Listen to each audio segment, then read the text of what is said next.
So, Celebi is coming to Pokemon Go through the quest rewards system. It's going to be another Mythical Discovery quest, just like Mew was. And yeah, while we don't have details on the quest right now, we do have Game Master information on Celebi's moveset. As a result, we're able to take a look at how well Celebi will perform in the Pokemon Go meta, barring any last-minute Game Master changes. This is a clip from my live stream SwagTips where I go over just that. At GoFest, the Celebi quest will be happening, and a lot of people are worried, like, oh, it's just gonna happen for GoFest attendees. Like, dude, there's no way. Like, they're gonna make this a global thing. Everyone's gonna have the opportunity to get Celebi, and I have no doubt in my mind that it's gonna function exactly like Mew, where you do the quest, you get it, you for sure get it. No matter what, you're catching Celebi, and you can only get one, and you can't trade it, can't toss it. Mythical Pokemon, right? Now, Celebi's Game Master is pretty good. Doesn't look super promising though. So Celebi is a grass psychic type Pokemon, and in the current Game Master it learns Charge Beam, Confusion, Dazzling Gleam, Psychic, and Hyper Beam, right? So it's grass type, it's legendary, or mythic and legendary, kind of interchangeable. But it's grass type, it doesn't have any grass type attacks. So if you're thinking about using it as a grass type attacker, well, that doesn't seem to be one of its strengths. As far as getting a Game Master update and expanding its move pool, I could see Niantic changing its move pool at the last minute. I would not be like terribly surprised if that happened, but I don't think we'll see anything that was as dramatic as Mew. Mew got like a bajillion moves because that's Mew's kind of niche. It's its thing. In the main series games, it can learn any TM, and all the moves it got were TMable moves for the most part. Yeah, I think they all were except for Pound. And Pound is like the one move that Mew learns naturally in the game. Well, there's other moves, but you get what I'm saying. It's not Celebi's thing. So it's not going to be a crazy move pool adjustment. I'm pretty certain about that. No crazy variety, so we don't have to look at every single possible simulation that could ever exist to determine what Celebi's best moveset is. Based on the current Game Master, I'm convinced that its best moveset is Confusion with Dazzling Gleam. And I got a cool little graph for us here showing off its stuff. So we got Machamp Counters, Dynamic Punch Machamp specifically. And this is actually the same graph I used for my old content on this. So I'm just going to elaborate on it a little bit more now than I did then. And yeah, you can see here that Confusion plus Dazzling Gleam Celebi is quite good in the Machamp raid.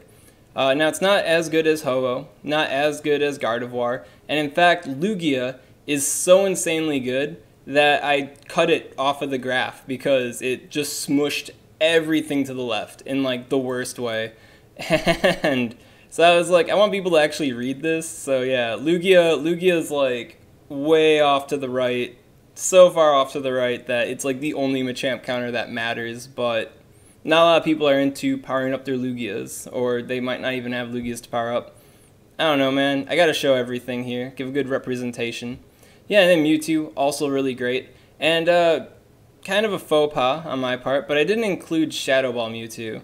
And usually, like remembering all the times I've freaking done Machamp graphs, Shadow Ball Mewtwo is like kind of like at 22 and 24 here. So really decent DPS. TDO not as impressive as Psychic Mewtwo versus the Machamp raid.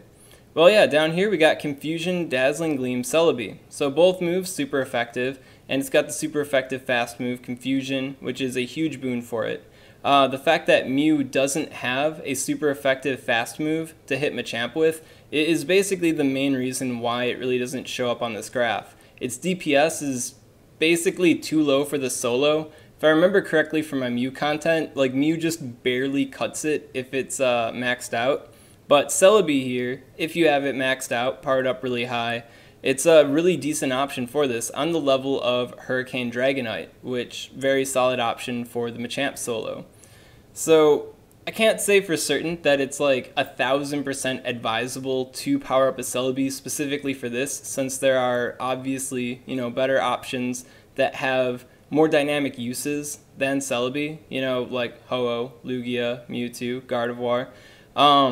But for what it's worth, if somebody is a Celebi enthusiast, then their investment isn't exactly squandered. And if there is some future meta where using Psychic and Fairy type damage against something that's using attacks that Celebi resists is relevant, then it'll likely perform much better there. Now, I'm kind of hopeful for there being a GM change to Celebi that gives it a grass type charge move, at the very least a grass type charge move. So I did some simulations showing that off a bit. So yeah, down here is the Celebi that we're getting. Confusion plus Hyper Beam. Yeah, I checked it out, and even though, what's it called? Charge Beam? Yeah, even though Charge Beam hits for effectiveness, Confusion appears to be the better move. And I think we also experienced that with Executor, where its Bullet Seed is the effective move, but Confusion is going to be the better, attacking move in this particular raid. Same with Sceptile too. Yeah, Bullet Seed, put that off to the side. We use, what's it called? Fury Cutter. Yeah, we use Fury Cutter in this household. But yeah, Confusion, Hyper Beam, no super effective hits. Very obviously, compared to the grass type Pokemon, its DPS and TDO just aren't good. Yeah, this is what not good looks like.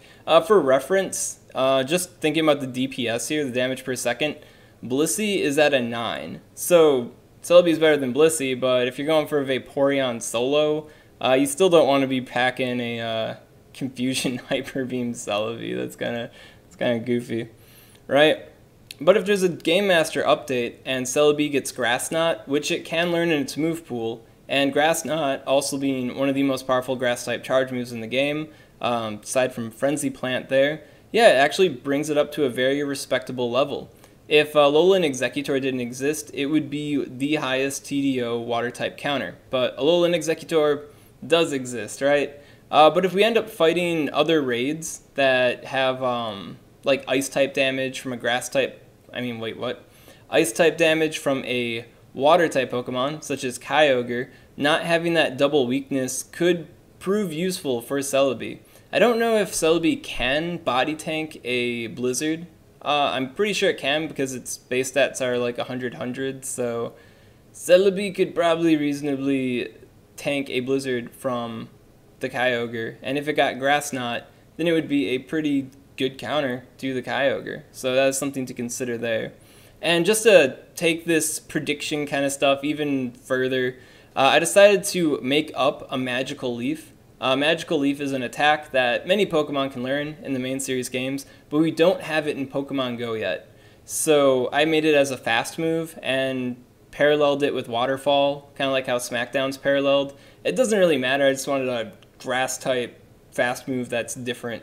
So I took a look at that, and yeah, I guess the real selling point is the Grass Knot, not so much what the fast move is. I mean, there's a very clear improvement in DPS, and because this Celebi exists, it doesn't look that impressive, but it's like nearly 2 DPS. So Magical Leaf with the Grass Knot, pretty big deal.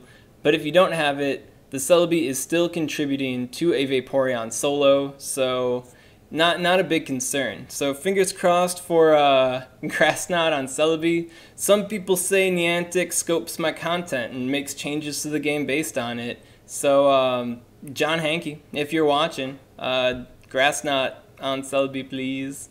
So that was a clip from my live stream SwagTips. SwagTips streams every Thursday at 7 p.m. Central Time on the Twitch channel SwagTips. Or at least it usually does. This month has been kind of complicated. When we get back to August, very likely 7 p.m. Central Time on Thursdays and going forward, but yeah, this month's kind of weird.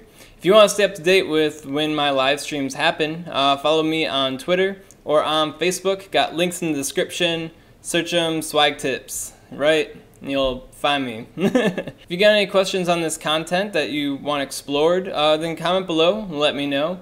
And if you like this content and you want to see more like it, well then make sure to subscribe to SwagTips. SwagTips. By the way, cool news guys, I finally got hooked up with the Silph League badge, right? So if you're in the Chicago area this weekend and you want to hunt down the Ryan swag, if you download the Silph Road app, when I'm broadcasting my location, a little tiny avatar will appear, and you'll be able to hunt down the swag man and meet me, do the handshake, get the Silph League badge, do a dab, have a good time. Alternatively, you could use the app to actively avoid me, which, at the end of the day, that's your prerogative. Silph Road app and me being part of it, kinda helpful.